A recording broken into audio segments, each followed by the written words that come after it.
ಎಲ್ಲರಿಗೂ ನಮಸ್ಕಾರ. ತಮಸೋಮ ಜ್ಯೋತಿರ್ಗಮಯ ಚಾನಲ್ಗೆ ತಮ್ಮೆಲ್ಲರಿಗೂ ಸ್ವಾಗತ. ಈ ದಿನ ನಾವು ಸಾಯಿ ಸಚ್ಚರಿತೆಯ 5ನೇ ಅಧ್ಯಾಯದ ಬಗ್ಗೆ ತಿಳಿದುಕೊಳ್ಳೋಣ.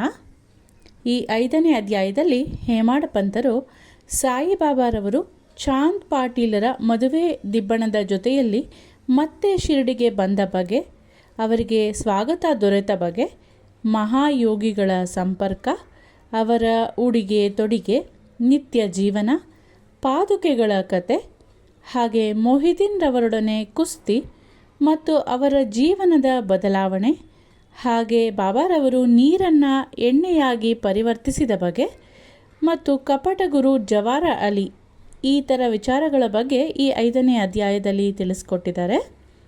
ಮೊದಲಿಗೆ ನಾವು ಚಾಂದ್ ಪಾಟೀಲರ ಮದುವೆ ದಿಬ್ಬಣದ ಜೊತೆಯಲ್ಲಿ ಬಾಬಾರವರು ಹಿಂದಿರುಗಿ ಬಂದ ಬಗ್ಗೆ ತಿಳ್ಕೊಳ್ಳೋಣ.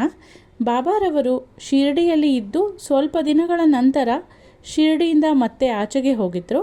ಅದಾದ ನಂತರ ಮತ್ತೆ ಚಾಂದ್ ಪಾಟೀಲರವರ ಜೊತೆಯಲ್ಲಿ ಅವರ ಕುಟುಂಬದ ಒಂದು ಮದುವೆ ಶಿರಡಿಯಲ್ಲಿ ನಡೆಯೋದ್ರಿಂದ ಆ ಮದುವೆ ದಿಬ್ಬಣದ ಜೊತೆಯಲ್ಲಿ ಶಿರಡಿಗೆ ಮತ್ತೆ ಮರಳಿ ಬಂದರು. ಚಾಂದ್ ಪಾಟೀಲರು ಔರಂಗಾಬಾದ್ ಜಿಲ್ಲೆಯಲ್ಲಿ ದೂಪಹಳ್ಳಿಯ ಮಹಮ್ಮದಿಯ ಸಾಹುಕಾರರಾಗಿದ್ದರು.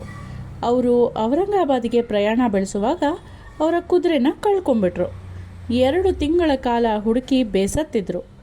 ನಿರಾಶನಾಗಿ ಔರಂಗಾಬಾದ್ಗೆ ಹಿಂತಿರುಗ್ತಿದ್ದಾಗ ದಾರಿಯಲ್ಲಿ ಒಂದು ಮಾವಿನ ಮರದ ಕೆಳಗೆ ಕುಳಿತಿದ್ದ ಒಬ್ಬ ಫಕೀರನನ್ನು ಕಂಡರು. ಚಾಂದ್ ಪಾಟೀಲನನ್ನು ನೋಡಿದ ಫಕೀರರು ಅವನನ್ನು ಕರೆದು ತಾನು ಸೇದುತ್ತಿದ್ದ ಹುಕ್ಕಾನ ಅವನಿಗೆ ಕೊಟ್ಟು ಏನು ವಿಚಾರ ಅಂತ ಪ್ರಸ್ತಾಪ ಮಾಡಿದ್ರು. ಅವನು ಕುದುರೆಯನ್ನು ಕಳೆದುಕೊಂಡ ಸಮಾಚಾರವನ್ನು ತಿಳಿಸ್ದ. ಇದನ್ನು ಕೇಳಿದ ಫಕೀರರು ಇಲ್ಲಿಯೇ ಹಳ್ಳದ ಬಳಿಗೆ ಹೋಗಿ ನೋಡು, ಅಲ್ಲಿದೆ ಅಂತ ಹೇಳಿದ್ರು. ಚಾಂದ್ ಪಾಟೀಲ ಅಲ್ಲಿಗೆ ಹೋಗಿ ನೋಡಿದಾಗ ಆ ಕುದುರೆಯಲ್ಲಿ ಮೇಯ್ತಿರೋದನ್ನು ಕಂಡು ತುಂಬ ಆನಂದಭರಿತರಾಗಿ ಈ ಫಕೀರ ಸಾಮಾನ್ಯ ಮನುಷ್ಯ ಅಲ್ಲ ಎಂದು ಮನಸ್ಸಿನಲ್ಲಿ ಯೋಚನೆ ಮಾಡಿ ಕುದುರೆ ಸಮೇತ ಫಕೀರನ ಕಡೆಗೆ ಹಿಂತಿರುಗಿ ಬಂದರು. ಅಷ್ಟೊತ್ತಿಗಾಗಲೇ ಹುಕ್ಕ ತಯಾರಾಗಿತ್ತು. ಅದರ ಬಟ್ಟೆ ಒದ್ದೆ ಮಾಡೋದಕ್ಕೋಸ್ಕರ ನೀರು ಮತ್ತು ಹೊಗೆ ಸೊಪ್ಪು ಹೊತ್ತಿಸೋದಕ್ಕೆ ಬೆಂಕಿ ಬೇಕಾಗಿತ್ತು. ಆಗ ಆ ಫಕೀರ ಸಟಕ ಅಂದರೆ ಅವ್ರ ಹತ್ರ ಇರೋ ಶೂಲದಿಂದ ನೆಲಕ್ಕೆ ಹೊಡೆದಿದ್ದ ಕೂಡಲೇ ಅಲ್ಲಿಂದ ಬೆಂಕಿ ಉತ್ಪತ್ತಿ ಆಯಿತು. ಮತ್ತೆ ಸಟಕನ ಇನ್ನೊಂದು ಬಾರಿ ನೆಲಕ್ಕೆ ಹೊಡೆದಾಗ ಅಲ್ಲಿ ನೀರು ಚಿಮ್ಮಿ ಬಂತು. ಇದರಿಂದ ಆ ಬಟ್ಟೆಯನ್ನು ಒದ್ದೆ ಮಾಡಿ ಅವರು ಹುಕ್ಕ ಸೇವಿಸಿದ್ರು. ನಂತರ ಚಾಂದ್ ಪಾಟೀಲರ್ಗೂ ಅದನ್ನು ಕೊಟ್ಟರು. ಇದನ್ನು ನೋಡಿ ಚಾಂದ್ ಪಾಟೀಲರಿಗೆ ತುಂಬಾ ವಿಸ್ಮಯ ಆಯಿತು. ಕೇವಲ ಅವರ ಶೂಲವನ್ನು ನೆಲಕ್ಕೆ ಬಡಿದಿದ್ದ ತಕ್ಷಣ ನೀರು ಮತ್ತು ಬೆಂಕಿ ಉತ್ಪತ್ತಿಯಾಯಿತು. ಅದನ್ನು ನೋಡಿ ಅವ್ರಿಗೆ ತುಂಬ ಆಶ್ಚರ್ಯ ಆಗಿದ್ದರಿಂದ ಫಕೀರನನ್ನು ಮನೆಗೆ ಆಹ್ವಾನಿಸಿ ತನ್ನ ಆದರಾತಿಥ್ಯ ಸ್ವೀಕರಿಸಬೇಕು ಅಂತ ಕೇಳಿಕೊಂಡ್ರು. ಮಾರನೇ ದಿನ ಫಕೀರ ಚಾಂದ್ ಪಾಟೀಲ್ ಅವ್ರ ಜೊತೆಗೆ ಪ್ರಯಾಣ ಮಾಡಿ ಅವ್ರ ಮನೆಯಲ್ಲಿ ಸ್ವಲ್ಪ ದಿನಗಳು ಉಳ್ಕೊಂಡ್ರು. ಚಾಂದ್ ಪಾಟೀಲ ಅವರ ಮೈದುನನ ಮದುವೆಗೆ ಹೊರಡಬೇಕಾಯಿತು. ಮದುವೆ ಶಿರಡಿಯಲ್ಲಿ ನಡೆಯುವ ಹಾಗೆ ನಿಶ್ಚಿತ ಆಗಿತ್ತು. ಆಗ ಫಕೀರರು ಸಹ ಮದುವೆ ಬಳಗದೊಂದಿಗೆ ಅವ್ರ ಜೊತೆಗೆ ಶಿರಡಿಗೆ ಬಂದರು. ಮದುವೆ ಸಾಂಗವಾಗಿ ನೆರವೇರಿತು. ಬೀಗರು ಎಲ್ಲರೂ ಬಂದವರು ಹಿಂತಿರುಗಿದ್ರು, ಶಿರಡಿಯಿಂದ ಹೊರಟರು. ಆದರೆ ಫಕೀರರು ಶಿರಡಿಗೆ ಬಂದವರು ಶಿರಡಿಯಲ್ಲೇ ಮತ್ತೆ ಉಳ್ಕೊಂಡ್ರು. ಈ ಫಕೀರನಿಗೆ ಸಾಯಿ ಅನ್ನೋ ಹೆಸರು ಹೇಗೆ ಬಂತು ಅನ್ನೋದನ್ನು ತಿಳ್ಕೊಳ್ಳೋಣ. ಮದುವೆ ದಿಬ್ಬಣದವರು ಖಂಡೋಬಾ ದೇವಸ್ಥಾನದ ಬಳಿ ಇದ್ದ ಭಗತ್ ಮಾಳಸಾಪತಿಯವರ ಹೊಲದ ಬಳಿ ಬಂದು ಇಳ್ಕೊಂಡ್ರು. ಗಾಡಿಯಿಂದ ಎಲ್ಲರೂ ಒಬ್ಬೊಬ್ಬರಾಗಿ ಇಳಿತಾ ಇದ್ದ ಹಾಗೆ ಫಕೀರರು ಸಹ ಅಲ್ಲಿಂದ ಇಳಿದು ಬರ್ತಾಯಿದ್ರು. ಇದನ್ನು ನೋಡಿ ಮಾಳಸಾಪತಿಯವರು ಯಾ ಸಾಯಿ ಅಂತ ಸುಸ್ವಾಗತ ನೀಡಿದ್ರು. ಅಂದಿನಿಂದ ಎಲ್ಲರೂ ಅವರನ್ನು ಸಾಯಿ ಅಂತ ಕರೆಯೋಕ್ಕೆ ಪ್ರಾರಂಭ ಮಾಡಿದ್ರು. ಈ ಸಾಯಿನೇ ಶಿರಡಿಯ ಪ್ರಖ್ಯಾತ ಶ್ರೀ ಸಾಯಿಬಾಬಾ ಆದರು. ಇತರ ಸನ್ಯಾಸಿಗಳೊಡನೆ ಸಾಯಿಬಾಬಾ ಅವರು ಸಂಪರ್ಕ ಬೆಳೆಸಿದ್ರ ಬಗ್ಗೆ ಇವಾಗ ಹೇಮಾಡ ಪಂತರು ಹೇಳಿದ್ದಾರೆ. ಸಾಯಿಬಾಬಾರವರು ಮಸೀದಿಯಲ್ಲಿ ವಾಸ ಮಾಡ್ತಾಯಿದ್ರು. ದೇವಿದಾಸ ಅನ್ನೋ ಸಾಧು ಬಹಳ ದಿನಗಳಿಂದ ಶಿರಡಿಯಲ್ಲಿಯೇ ಇದ್ದರು. ಬಾಬಾರವರಿಗೆ ಅವರ ಸಂಘ ಸಮ್ಮತ ಅನಿಸಿತ್ತು. ಆದುದರಿಂದ ಕೆಲವು ಕಾಲ ಅವರೊಡನೆ ಮಾರುತಿ ದೇವಸ್ಥಾನದಲ್ಲಿ ವಾಸ ಮಾಡ್ತಾಯಿದ್ರು. ನಂತರ ಕೆಲವು ಕಾಲ ಒಂಟಿಯಾಗಿ ವಾಸ ಮಾಡ್ತಾಯಿದ್ರು. ಆಮೇಲೆ ಜಾನಕಿದಾಸ ಅನ್ನೋ ಸಾಧು ಕೂಡ ಬಂದರು. ಬಾಬಾರವರು ಅವರೊಡನೆ ಕೂಡ ಸಂಪರ್ಕ ಬೆಳೆಸಿ ಇವರಿರೋ ಕಡೆ ಅವರು, ಅವರಿರೋ ಕಡೆ ಇವರು, ಹೀಗೆ ಬಂದು ಹೋಗೋದು ಮಾಡ್ತಾಯಿದ್ರು. ನಂತರ ಗಂಗಾಗಿರ ಅನ್ನೋ ಸಾಧುವಿನೊಡನೆಯೂ ಬಾಬಾ ಸಂಪರ್ಕ ಬೆಳೆಸಿದರು. ಗಂಗಾಗಿರ್ ಅವರು ಮೊದಲು ಬಾಬಾ ಅವರೇ ಸ್ವತಃ ತೋಟಕ್ಕೆ ನೀರಿರುವುದನ್ನು ನೋಡಿ ಆಶ್ಚರ್ಯಚಕಿತರಾಗಿ, ಇಂಥ ಅಮೂಲ್ಯವಾದ ರತ್ನವನ್ನು ಹೊಂದಿರುವ ಶಿರಡಿಗೆ ಪುಣ್ಯ ಸ್ಥಳ ಅಂತ ಹೇಳಿದ್ರು. ಇವರು ಸಾಮಾನ್ಯ ಅಲ್ಲ, ಶಿರಡಿಯ ಅದೃಷ್ಟನೇ ಸರಿ, ಬಾಬಾ ಇಲ್ಲಿರೋದು ಶಿರಡಿ ಪುಣ್ಯ ಸ್ಥಳ ಅಂತ ಹೇಳಿದರು. ಇದೇ ರೀತಿ ಅಕ್ಕಲಕೋಟೆಯ ಮಹಾರಾಜರ ಶಿಷ್ಯರಾದ ಆನಂದ ಮಠದ ಆನಂದನಾಥ ಅನ್ನೋ ಸಾಧು ಸಹ ಶಿರಡಿಗೆ ಬಂದಿದ್ದರು. ಅವರು ಸಹ ಸಾಯಿಬಾಬಾರವರನ್ನ ನೋಡಿ, ಇದೇ ನೈಜವಾದ ಅಮೂಲ್ಯ ರತ್ನ, ಇವರು ಸಾಮಾನ್ಯ ಮನುಷ್ಯರಲ್ಲ, ನೀವು ಇದನ್ನು ಮುಂದೆ ಮನಗಾಣುವಿರಿ ಅಂತ ಹೇಳಿ ಏವಲ ಗ್ರಾಮಕ್ಕೆ ಹಿಂತಿರುಗಿ ಹೊರಟರು. ಈ ನುಡಿಗಳೆಲ್ಲನೂ ಸಾಯಿಬಾಬಾರವರು ತರುಣರಾಗಿದ್ದಾಗ, ಅವರು ಯುವಕರಾಗಿದ್ದಾಗ ಅವರ ಬಗ್ಗೆ ಬೇರೆ ಸಾಧುಗಳು ಆಡಿದಂಥ ಮಾತುಗಳು. ಈಗ ಬಾಬಾರವರ ದೈನಂದಿನ ಹೇಗಿತ್ತು, ಅವರ ದಿನಚರಿ ಹೇಗಿತ್ತು ಅನ್ನೋದ್ರ ಬಗ್ಗೆ ನೋಡೋಣ. ಚಿಕ್ಕ ವಯಸ್ಸಿನಿಂದಲೇ ಬಾಬಾರವರು ತಲೆ ಕೂದಲು ಬೆಳೆಸಿದ್ರು, ಜಟ್ಟಿ ಥರ ಉಡುಪು ಧರಿಸ್ತಾ ಇದ್ರು. ರಹತಾಕ್ಕೆ ಹೋದಾಗ ಬಾಬಾ ಅಲ್ಲಿಂದ ಚೆಂಡು, ಜಾಯಿ ಮತ್ತು ಜೂಯಿ ಅನ್ನೋ ಹೂವಿನ ಗಿಡಗಳನ್ನು ತಂದು ನೆಟ್ಟು ಅದಕ್ಕೆ ನೀರೆರೆದು ಅವರು ಬೆಳೆಸೋಕ್ಕೆ ಶುರು ಮಾಡಿದ್ರು. ಶಿಷ್ಯ ಆದ ವಾಮನ ತಾತ್ಯ ಅನ್ನೋರು ಪ್ರತಿದಿನ 2 ಹಸಿ ಮಡಿಕೆಗಳನ್ನ ಬಾಬಾರವ್ರಿಗೆ ತಂದು ಕೊಡ್ತಾಯಿದ್ರು. ಬಾಬಾರವರು ಬಾವಿಯಿಂದ ನೀರು ಸೇದಿ ಗಿಡಗಳಿಗೆ ಆ ಮಡಿಕೆ ಸಹಾಯದಿಂದ ನೀರು ಹಾಕ್ತಾಯಿದ್ರು. ಸಾಯಂಕಾಲ ಆಗ್ತಿದ್ದಂಗೆ ಮಣ್ಣಿನ ಮಡಕೆಗಳನ್ನು ಒಂದು ಕಡೆ ಇಡ್ತಾಯಿದ್ರು. ಅವು ಹಸಿ ಮಣ್ಣಿನಿಂದ ಮಾಡಲ್ಪಟ್ಟಿದ್ದರಿಂದ ಮಾರನೇ ದಿನ ಹೊತ್ತಿಗೆ ಅದು ಒಡೆದು ಹೋಗ್ತಾಯಿತ್ತು. ಮತ್ತೆ ಮರುದಿನ ಎಂದಿನಂತೆ ವಾಮನ ತಾತ್ಯ 2 ಮಡಿಕೆಗಳನ್ನ ತಂದು ಕೊಡ್ತಾಯಿದ್ರು. ಹಾಗೆ ಬಾಬಾರವರು ಅವರು ನೀರು ಎರಿತಾಯಿದ್ರು. ಇದೇ ರೀತಿ ಸುಮಾರು 3 ವರ್ಷಗಳ ಪರಿಶ್ರಮದಿಂದ ಅವರು ಒಂದು ತೋಟನ ನಿರ್ಮಿಸಿದ್ರು. ಈ ನಿವೇಶನದಲ್ಲಿಯೇ, ಅಂದರೆ ಅದೇ ಜಾಗದಲ್ಲಿಯೇ ಬಾಬಾರವರ ಮಹಾಸಮಾಧಿ ಮಂದಿರ ಈಗ ನಿರ್ಮಾಣ ಆಗಿರೋದು. ಬೇವಿನ ಮರದ ಬುಡದಲ್ಲಿರುವ ಪಾದುಕೆಗಳು. ಅಕ್ಕಲಕೋಟೆಯ ಮಹಾರಾಜರ ಭಕ್ತ ಬಾಯಿ ಕೃಷ್ಣಾಜಿ ಅಲಿಭಾಗಕರ ಅವರು ಅವರ ಗುರುವಿನ ಫೋಟೋ ಒಂದನ್ನು ಇಟ್ಕೊಂಡು ಪೂಜೆ ಮಾಡ್ತಾಯಿದ್ರು. ಒಂದು ದಿನ ಅಕ್ಕಲಕೋಟೆಗೆ ಹೋಗಿ ಗುರುಗಳ ಪಾದದರ್ಶನ ಮಾಡಬೇಕು ಅಂತ ಮನಸ್ಸಿನಲ್ಲಿ ಅವರು ಸಂಕಲ್ಪ ಮಾಡಿಕೊಂಡ್ರು. ಆದರೆ ಅಲ್ಲಿಗೆ ಹೋಗೋ ಮುನ್ನ ಅಕ್ಕಲಕೋಟೆ ಮಹಾರಾಜರು ಅವರ ಕನಸಿನಲ್ಲಿ ಕಾಣಿಸ್ಕೊಂಡು, ಈಗ ನನ್ನ ವಿಶ್ರಾಂತಿ ಸ್ಥಳ ಶಿರಡಿ, ನೀನು ಅಲ್ಲಿಗೆ ಬಂದು ನನ್ನ ಪೂಜೆ ಮಾಡು ಅಂತ ಹೇಳಿದ್ರು. ಆಗ ಅವರು ಅಕ್ಕಲಕೋಟೆಗೆ ಹೋಗೋವರ ನಿರ್ಧಾರವನ್ನು ಬದಲಾಯಿಸಿಕೊಂಡು ಅದರ ಬದಲಾಗಿ ಶಿರಡಿಗೆ ಬಂದು ಅಲ್ಲಿ 6 ತಿಂಗಳ ಕಾಲ ನೆಲೆಸಿ ಬಾಬಾರವರ ಸೇವೆ ಮಾಡೋದಕ್ಕೆ ಶುರು ಮಾಡಿದ್ರು. ಈ ಜ್ಞಾಪಕಾರ್ಥವಾಗಿ, ಈ ಸ್ಮಾರಕವಾಗಿ ಬಾಯಿ ಕೃಷ್ಣಾಜಿ ಅವರು ಪಾದುಕೆಗಳನ್ನು ತಯಾರಿಸಿ ಅಲ್ಲಿ ಪ್ರತಿಷ್ಠಾಪನೆ ಕೂಡ ಮಾಡಿದ್ರು. ಇದು ನಡೆದಿದ್ದು ಸುಮಾರು 1912ರಲ್ಲಿ. ಪೂಜೆ ಮಾಡೋದಕ್ಕೆ ಒಬ್ಬ ಬ್ರಾಹ್ಮಣರನ್ನು ಅಲ್ಲಿ ನೇಮಿಸಿದ್ರು. ಅದರ ಮೇಲ್ವಿಚಾರಣೆಯನ್ನು ಭಕ್ತರಾದ ಸಗುಣರವರಿಗೆ ಅವರು ವಹಿಸಿದ್ರು. ಅದರ ಕತೆ ವಿವರ ಸಾಯಿಲೀಲಾ ಮಾಸಪತ್ರಿಕೆಯ 2ನೇ ಸಂಗ್ರಹದ ಮೊದಲ ಸಂಚಿಕೆ 25ನೇ ಪುಟದಲ್ಲಿ ವಿವರವಾಗಿ ಕೊಟ್ಟಿರ್ತಾರೆ. 1912ರಲ್ಲಿ ಡಾಕ್ಟರ್ ರಾಮರಾವ ಕೊಠಾರೆ ಎಂಬವರು ಬಾಬಾ ದರ್ಶನ ಪಡಿಬೇಕು ಅಂತ ಶಿರಡಿಗೆ ಬಂದರು.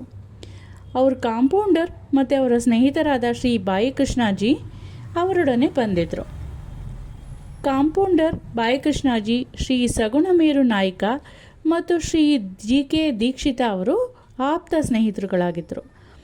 ಇವರೆಲ್ಲರೂ ಒಟ್ಟಿಗೆ ಕಲಿತು ಅನೇಕ ವಿಚಾರಗಳನ್ನು ಪ್ರಸ್ತಾಪ ಮಾಡ್ತಿರ್ಬೇಕಾದ್ರೆ ಬಾಬಾರವರು ಮೊದಲು ಶಿರಡಿಗೆ ಬಂದಿದ್ದ ಗುರುತಿಗಾಗಿ ಪವಿತ್ರವಾದ ಬೇವಿನ ವೃಕ್ಷದ ಕೆಳಗೆ ಒಂದು ಸ್ಮಾರಕ ನಿರ್ಮಿಸಬೇಕು ಅಂತ ನಿಶ್ಚಯ ಮಾಡಿದ್ರು. ಯಾಕಂದರೆ ಮೊದಲು ಬಾಬಾ ಕಾಣಿಸ್ಕೊಂಡಿದ್ದು ಈ ಬೇವಿನ ಮರದ ಕೆಳಗಡೆನೆ. ಈ ಸ್ಮಾರಕದ ಸಂಕೇತ ಪಾದುಕೆಗಳು ಅಂತ ಅವರು ತೀರ್ಮಾನ ಮಾಡಿ ಅವುಗಳನ್ನು ಒಂದು ಶಿಲೆಯಲ್ಲಿ ಮಾಡಿಸಬೇಕು ಅನ್ನೋ ನಿರ್ಧಾರಕ್ಕೆ ಬಂದರು. ಕೊಠಾರಿಯವರು ಅವರ ಸ್ನೇಹಿತರಾದ ಕಾಂಪೌಂಡ್ ಅವರು ಈ ವಿಚಾರವನ್ನು ಡಾಕ್ಟರ್ ರಾಮರಾವ ಕೊಠಾರಿಯವರಿಗೆ ತಿಳಿಸಿದ್ರೆ ಅವರು ಒಳ್ಳೆಯ ಪಾದುಕೆಗಳನ್ನು ಮಾಡಿಸ್ಕೊಡ್ತಾರೆ ಅಂತ ಹೇಳಿದ್ರು. ಸರ್ವರು ಸಮ್ಮತಿಸಿದ ನಂತರ ಡಾಕ್ಟರ್ ಕೊಠಾರಿಯವರಿಗೆ ಈ ವಿಷಯ ತಿಳಿಸಿದ್ರು. ಅವರೇ ಸ್ವತಃ ಶಿರಡಿಗೆ ಬಂದು ತಾವು ಹಾಕಿದ ಯೋಜನೆಯ ನಕಲನ್ನು ಶ್ರೀ ಉಪಾಸನಿ ಮಹಾರಾಜರವರಿಗೆ ತೋರಿಸಿದ್ರು. ಅವರು ಅದಕ್ಕೆ ಕೆಲವು ತಿದ್ದುಪಡಿಗಳನ್ನ ಕೂಡ ಸೂಚಿಸಿದ್ರು. ಅದರಲ್ಲಿ ಕಮಲ ಪುಷ್ಪವನ್ನು ಕೆತ್ತಿ ಶಂಖ ಮತ್ತು ಚಕ್ರ ಇತ್ಯಾದಿಗಳನ್ನು ಬೇವಿನ ಮರದ ಶ್ರೇಷ್ಠತೆ ಮತ್ತು ಬಾಬಾರವರ ಮಹಿಮೆಯನ್ನು ಕುರಿತಾದ ಒಂದು ಶ್ಲೋಕನ ಕೆತ್ಸೋಕ್ಕೆ ಕೂಡ ಸಲಹೆ ಮಾಡಿದ್ರು. ಆ ಶ್ಲೋಕ ಈ ರೀತಿ ಇದೆ: ಸದಾ ನಿಂಬ ವೃಕ್ಷಸ್ಯ ಮೂಲಾದಿವಾಸಾತ್ ಸುಧಾಸ್ರಾವಿಣಂ ತಿಕ್ತಮಪ್ಯಪ್ರಿಯಂ ತಂ ತರಂ ಕಲ್ಪವೃಕ್ಷಾದಿಕಂ ಸಾಧಯಂತಂ ನಮಾಮೀಶ್ವರಂ ಸದ್ಗುರುಂ ಸಾಯಿನಾಥಂ. ಇದರ ಅರ್ಥ, ದೇವ, ಕಲ್ಪವೃಕ್ಷಕ್ಕೂ ಮಿಗಿಲಾದ ಆ ಬೇವಿನ ಮರದ ಬುಡದಲ್ಲಿ ಕುಳಿತಿರುವುದರಿಂದಲೇ ಅದರಿಂದ ಬರುವ ಕಹಿ ರಸಕ್ಕೆ ಬದಲಾಗಿ ಅಮೃತವು ಸುರಿಯುವಂತೆ ಮಾಡಿರತಕ್ಕ ಪರಮೇಶ್ವರನೇ ನೀನಾಗಿರುವೆ. ನಿನಗೆ ನಮಸ್ಕಾರಗಳು. ಬೇವಿನ ಮರದ ರಸವೇ ಅಮೃತ, ಏಕೆಂದರೆ ಅದಕ್ಕೆ ಸರ್ವ ರೋಗಗಳನ್ನು ವಾಸಿ ಮಾಡುವ ಗುಣವಿದೆ ಎಂದು ಉಪಾಸನಿಗಳವರ ಮೇಲಿನ ಸಲಹೆಯನ್ನು ಒಪ್ಪಿಕೊಂಡು ಅದೇ ರೀತಿ ಪಾದುಕೆಗಳನ್ನು ಮಾಡಿಸಿ ಮುಂಬಯಿಯ ಕಾಂಪೌಂಡರವರೊಡನೆ ಶಿರ್ಡಿಗೆ ಕಳುಹಿಸಿಕೊಟ್ರು. ಬಾಬಾರವರು ಅವರುಗಳನ್ನು ಶ್ರಾವಣ ಶುದ್ಧ ಪೂರ್ಣಿಮೆಯ ದಿನ ಪ್ರತಿಷ್ಠಾಪನೆ ಮಾಡಬೇಕು ಅಂತ ತಿಳಿಸಿದ್ರು. ಆ ದಿವಸ 11 ಗಂಟೆಗೆ ಸರಿಯಾಗಿ ಶ್ರೀ ಜಿ.ಕೆ. ದೀಕ್ಷಿತರವರು ಪಾದುಕೆಗಳನ್ನು ಸಕಲ ರಾಜ ಮರ್ಯಾದೆಗಳಿಂದ ಖಂಡೋಬಾ ದೇವಸ್ಥಾನದಿಂದ ದ್ವಾರಕಾಮಾಯಿಗೆ ತೆಗೆದುಕೊಂಡು ಬಂದರು. ಬಾಬಾರವರು ಅವುಗಳನ್ನು ಸ್ಪರ್ಶಿಸಿ, ಇವು ಆ ಪರಮಾತ್ಮನ ಚರಣಾರವಿಂದಗಳು, ಇವುಗಳನ್ನು ಬೇವಿನ ಮರದಡಿಯಲ್ಲಿ ಪ್ರತಿಷ್ಠಾಪಿಸಿ ಅಂತ ಆಜ್ಞೆ ಇತ್ತರು. ಇದಕ್ಕೆ ಹಿಂದಿನ ದಿನ ಮುಂಬಯಿ ಪ್ರಸ್ತಾಶೇಟ ಎಂಬುವರು 25 ರೂಗಳನ್ನು ಕಳುಹಿಸಿಕೊಟ್ಟಿದ್ರು. ಬಾಬಾರವರು ಆ ಹಣವನ್ನು ಪಾದುಕೆಯ ಪ್ರತಿಷ್ಠಾಪನೆ ಖರ್ಚಿಗೋಸ್ಕರ ಕೊಟ್ಟರು. ಅದರ ಜೊತೆಗೆ ಚಂದ ಹಣದಿಂದ 75 ರೂಪಾಯಿಗಳನ್ನು ಸೇರಿಸಿ ಒಟ್ಟು 100 ರೂಪಾಯಿಗಳನ್ನು ಈ ಸಮಾರಂಭಕ್ಕೋಸ್ಕರ ಉಪಯೋಗಿಸಲಾಯಿತು. ಮೊದಲು 5 ವರ್ಷಗಳವರೆಗೆ ಶ್ರೀ ದೀಕ್ಷಿತರು, ನಂತರ ಲಕ್ಷ್ಮಣ ಕಾಚೇಶ್ವರರು ಪೂಜಾ ವಿಧಿಗಳನ್ನು ಇಲ್ಲಿ ನೆರವೇರಿಸ್ತಾ ಇದ್ರು. ಮೊದಲ 5 ವರ್ಷಗಳ ದೀಪದ ಖರ್ಚಿಗೋಸ್ಕರ ಡಾಕ್ಟರ್ ಕೊಠಾರಿಯವರು ಪ್ರತಿ ತಿಂಗಳು 3 ರೂಪಾಯಿಗಳನ್ನು ಕಳುಹಿಸ್ಕೊಡ್ತಾಯಿದ್ರು ಮತ್ತು ಪಾದುಕೆಯ ಸುತ್ತ ನೆಳಲು ಕಂಬವನ್ನು ಸಹ ಕಳಿಸ್ಕೊಟ್ರು. ಮೇಲ್ಛಾವಣಿಯ ಖರ್ಚನ್ನು ಶ್ರೀ ಸಗುಣ ಮೇರ ನಾಯ್ಕರವರು ವಹಿಸ್ಕೊಂಡ್ರು. ನಂತರ ನಾನಾ ಚೋಪಾದರವರು ಪೂಜೆ ಮಾಡ್ತಾಯಿದ್ರು. ಸಗುಣ ಮೇರು ನಾಯಕರವರಿಂದ ಪ್ರತಿದಿನ ಸಾಯಂಕಾಲ ನೈವೇದ್ಯ ಅರ್ಪಣೆ ಮತ್ತು ಆರತಿ ಕೂಡ ನಡೆಯೋದಕ್ಕೆ ಪ್ರಾರಂಭ ಆಯಿತು. ಬಾಯಿ ಕೃಷ್ಣಾಜಿಯವರು ಮೊದಲು ಅಕ್ಕಲಕೋಟೆ ಮಹಾರಾಜರ ಭಕ್ತರಾಗಿದ್ದರು. ಈ ಪಾದುಕಾ ಪ್ರತಿಷ್ಠಾಪನಾ ಸಂದರ್ಭದಲ್ಲಿ ಅಂದರೆ 1912ರಲ್ಲಿ ಅವರು ಶಿರಡಿಗೆ ಬಂದರು. ಬಾಬಾರವರ ದರ್ಶನ ಪಡೆದ ನಂತರ ಅಕ್ಕಲಕೋಟೆಗೆ ಪ್ರಯಾಣ ಮಾಡಬೇಕು ಅಂತ ಅಂದ್ಕೊಂಡಿದ್ರು. ಹೊರಡೋದಕ್ಕೋಸ್ಕರ ಬಾಬಾರವರ ಅನುಮತಿ ಬೇಡಿದ್ರು. ಆಗ ಬಾಬಾರವರು ಹೇಳಿದ್ರು, ಅಕ್ಕಲಕೋಟೆಯಲ್ಲಿ ಏನಿದೆ, ಅಲ್ಲಿಗೆ ಯಾಕೆ ಹೋಗಬೇಕು, ಅಲ್ಲಿಯ ಮಹಾರಾಜನು ನಾನೇ ಇಲ್ಲಿದ್ದೀನಿ ಅಂತ ಹೇಳಿದ್ರು. ಇದನ್ನು ಕೇಳಿ ಬಾಯಿ ಕೃಷ್ಣಾಜಿಯವರು ಅಕ್ಕಲಕೋಟೆಗೆ ಹೋಗಲೇ ಇಲ್ಲ. ಅವರು ಶಿರಡಿಗೆ ಆಗಾಗ್ಗೆ ಬಂದು ಬಾಬಾರವರ ಸೇವೆ ಮಾಡೋದಕ್ಕೆ ಪ್ರಾರಂಭ ಮಾಡಿದ್ರು. ಮೊಹಿದೀನ್ ತಾಂಬೋಳಿಯವರೊಡನೆ ಕುಸ್ತಿ ಮತ್ತು ಬಾಬಾರವರ ಜೀವನದಲ್ಲಿ ಆದ ಬದಲಾವಣೆಯನ್ನು ಈಗ ಹೇಮಾಡಪಂತರು ವಿವರಿಸಿದ್ದಾರೆ. ಶಿರಡಿಯಲ್ಲಿ ಮೊಹಿದೀನ್ ತಾಂಬೋಳಿ ಎಂಬ ಜಟ್ಟಿ ಇದ್ದರು. ಕೆಲವು ವಿಷಯಗಳಲ್ಲಿ ಬಾಬಾರವ್ರಿಗೂ ಅವ್ರಿಗೂ ಒಮ್ಮತ ಆಗದೆ ಇಬ್ಬರು ಒಂದು ಸಮಯದಲ್ಲಿ ಕುಸ್ತಿ ಮಾಡಿದ್ರು. ಬಾಬಾರವರು ಆ ಕುಸ್ತಿಯಲ್ಲಿ ಸೋತು ಹೋದರು. ಅಂದಿನಿಂದ ಬಾಬಾರವರು ಅವರ ದೈನಂದಿನ ಉಡುಪನ್ನು ಬದಲಾಯಿಸಿಕೊಂಡ್ರು. ಒಂದು ನಿಲುವಂಗಿಯನ್ನು ಧರಿಸಿ ತಲೆಗೆ ಬಟ್ಟೆ ಸುತ್ತಿದ್ರು. ಅವರ ಆಸನಕ್ಕೆ ಅಂದರೆ ಕುಳಿತುಕೊಳ್ಳೋದಕ್ಕೆ ಗೋಣಿ ಚೀಲವನ್ನು ಉಪಯೋಗಿಸೋದಕ್ಕೆ ಪ್ರಾರಂಭ ಮಾಡಿದ್ರು. ಯಾವಾಗಲೂ ತೃಪ್ತಿಯಿಂದ ಇರ್ತಾಯಿದ್ರು. ಯಾವಾಗಲೂ ದೊರೆತನಕ್ಕಿಂತ ಬಡತನವೇ ಮೇಲು, ದೇವರು ಯಾವಾಗಲೂ ಬಡವರ ಸಹೋದರನಾಗಿರುತ್ತಾನೆ ಅಂತ ಹೇಳ್ತಾಯಿದ್ರು. ಗಂಗಾಗಿರ ಸಹ ಮೊದಲು ಕುಸ್ತಿ ಜಟ್ಟಿಯಾಗಿದ್ದರು. ಇದೇ ತರಹದ ಭಾವನೆ ಅವರಲ್ಲಿ ಮೂಡಿ ಅವರು ಸಂಸಾರವನ್ನು ತ್ಯಜಿಸಿ ಸ್ವಾನುಭವ ಪಡೆಯೋದಕ್ಕೋಸ್ಕರ ಇದೇ ರೀತಿ ಪರಿವರ್ತನೆ ಆಗಿ ಪುಣತಾಂಬೆ ನದಿಯ ದಡದಲ್ಲಿ ಒಂದು ಮಠವನ್ನು ಸ್ಥಾಪಿಸಿ ಅಲ್ಲಿ ಶಿಷ್ಯರೊಡನೆ ವಾಸ ಮಾಡ್ತಾಯಿದ್ರು. ಅವರು ಕೂಡ ಒಬ್ಬ ಸಾಧು. ಮೊದಲು ಬಾಬಾರವರು ವಿಶೇಷವಾಗಿ ಜನರೊಡನೆ ಸೇರೋದು ಮಾತಾಡೋದು ಮಾಡ್ತಾ ಇರಲಿಲ್ಲ. ಯಾರಾದರೂ ಏನಾದರೂ ಪ್ರಶ್ನಿಸಿದಾಗ ಮಾತ್ರ ಉತ್ತರ ಕೊಡ್ತಾಯಿದ್ರು. ಬೆಳಗ್ಗೆ ಬೇವಿನ ಮರದ ಹತ್ತಿರ ಕುಳಿತು ಕೆಲವು ಸಾರಿ ಹಳ್ಳಿಯ ಒಂದು ಹಳ್ಳದ ಸಮೀಪದಲ್ಲಿ ಬಾಬುಲ ಮರದ ನೆರಳಿನಲ್ಲಿ ಕುಳಿತು ಕಾಲ ಕಳೀತಾಯಿದ್ರು. ಮಧ್ಯಾಹ್ನದ ಹೊತ್ತು ಕೆಲವು ದಿನ ನೀಮ್ಗಾವಕ್ಕೆ ಹೋಗ್ತಾಯಿದ್ರು. ಅಲ್ಲಿ ತ್ರಯಂಬಕಜಿ ಡೇಂಗಳೆಯವರ ಮನೆಗೆ ಹೋಗ್ತಾಯಿದ್ರು. ಬಾಬಾರವರು ಬಾಳಾ ಸಾಹೇಬರಲ್ಲಿ ಬಹಳ ಪ್ರೀತಿ ಇಟ್ಟಿದ್ರು. ಅವರ ಕಿರಿಯ ಸಹೋದರರಾದ ನಾನಾ ಸಾಹೇಬರಿಗೆ 2ನೇ ಮದುವೆ ಆದರೂ ಸಹ ಸಂತಾನ ಪ್ರಾಪ್ತಿ ಇರಲಿಲ್ಲ. ಬಾಳಾ ಸಾಹೇಬರು ಬಾಬಾರವರ ದರ್ಶನ ಪಡೆಯುವಂತೆ ಅವರ ತಮ್ಮನಿಗೆ ಹೇಳಿದ್ರು. ಬಾಬಾರವರ ದರ್ಶನ ಲಾಭದಿಂದ ಮತ್ತು ಕೃಪೆಯಿಂದ ಅವರ ತಮ್ಮನಿಗೆ ಸಂತಾನ ಪ್ರಾಪ್ತಿ ಆಯಿತು.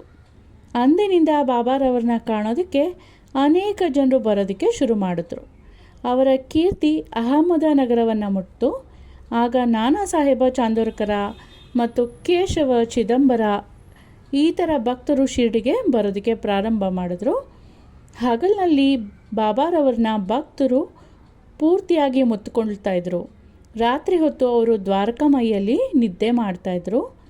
ಬಾಬಾರವರ ಆಗಿನ ಆಸ್ತಿ ಅಂದರೆ ಹುಕ್ಕ ಸೇದುವ ಒಂದು ಚಿಲುಮೆ, ಅವರು ಹಾಕ್ಕೊಳ್ತಿದ್ದಂಥ ನಿಲುವಂಗಿ, ಒಂದು ತಗಡಿನ ಪಾತ್ರೆ, ಒಂದು ಕೋಲು ಮತ್ತು ಒಂದು ಬಟ್ಟೆಯನ್ನು ತಲೆಗೆ ಕಟ್ಟಿದ ನಂತರ ಅದರ ಕೊನೆಯನ್ನು ಸುತ್ತಿ ಹಿಂದಿನಿಂದ ಎಡಭಾಗದ ಕಿವಿಯ ಮೇಲೆ ಅವರು ಇಳಿಬಿಡ್ತಾಯಿದ್ರು.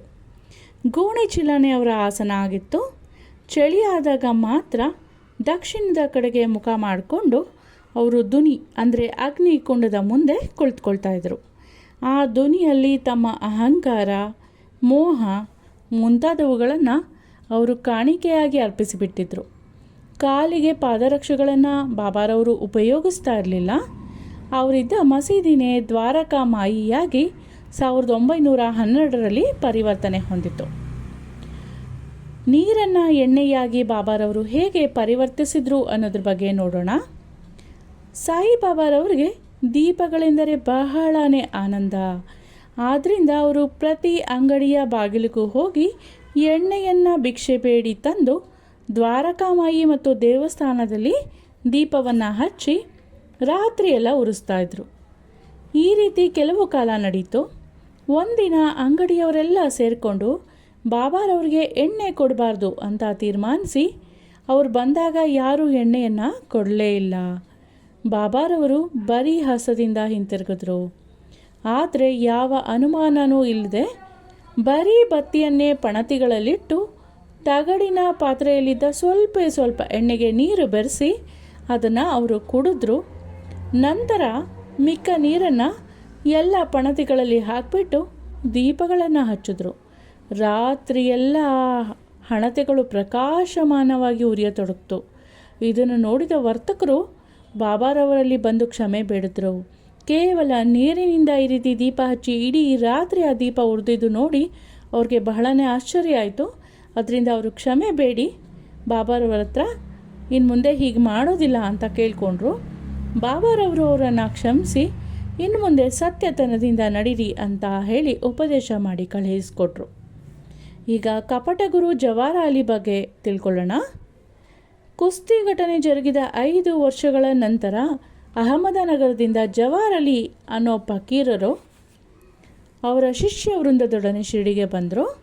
ಅಲ್ಲಿ ವೀರಭದ್ರ ಸ್ವಾಮಿ ದೇವಸ್ಥಾನದ ಹತ್ತಿರದಲ್ಲಿದ್ದ ಒಂದು ದೊಡ್ಡ ಕೊಠಡಿನಲ್ಲಿ ಅವರು ಉಳ್ಕೊಂಡ್ರು. ಅವರು ಒಳ್ಳೆ ವಿದ್ವಾಂಸರಾಗಿದ್ದರು. ಅವರು ಮಧುರವಾದ ಕಂಠದಿಂದ ಕುರಾನ್ ಕಂಠಪಾಠ ಮಾಡಿದ ಹಾಗೆ ಹೇಳ್ತಾಯಿದ್ರು.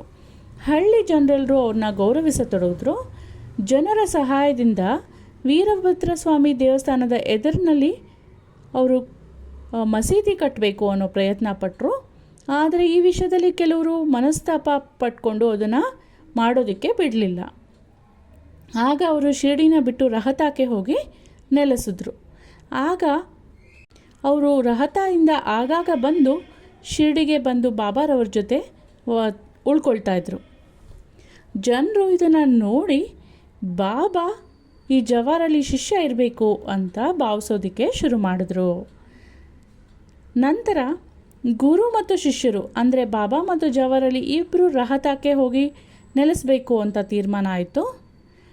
ಗುರುವಿಗೆ ಶಿಷ್ಯನ ಯೋಗ್ಯತೆ ತಿಳಿದಿರಲಿಲ್ಲ. ಅಂದರೆ ಜನರು ತಿಳ್ಕೊಂಡಂಗೆ ಜವಾರಲ್ಲಿ ಬಾಬಾ ಅವರ ಗುರು ಅಂತ ಅಂದ್ಕೊಂಡಿದ್ರು. ಅವರಿಬ್ಬರ ಒಡನಾಟ ನೋಡಿ ಆ ಗುರುವಿಗೆ ಶಿಷ್ಯನ ಯೋಗ್ಯತೆ ಏನು ಅನ್ನೋದು ತಿಳಿದಿರಲಿಲ್ಲ. ಆದರೆ ಶಿಷ್ಯನಿಗೆ ಅಂದರೆ ಬಾಬಾರವರಿಗೆ ಅವರ ಗುರುವಿನ ಯೋಗ್ಯತೆ ಏನು ಅನ್ನೋದು ಬಹಳ ಚೆನ್ನಾಗಿ ತಿಳಿದಿತ್ತು.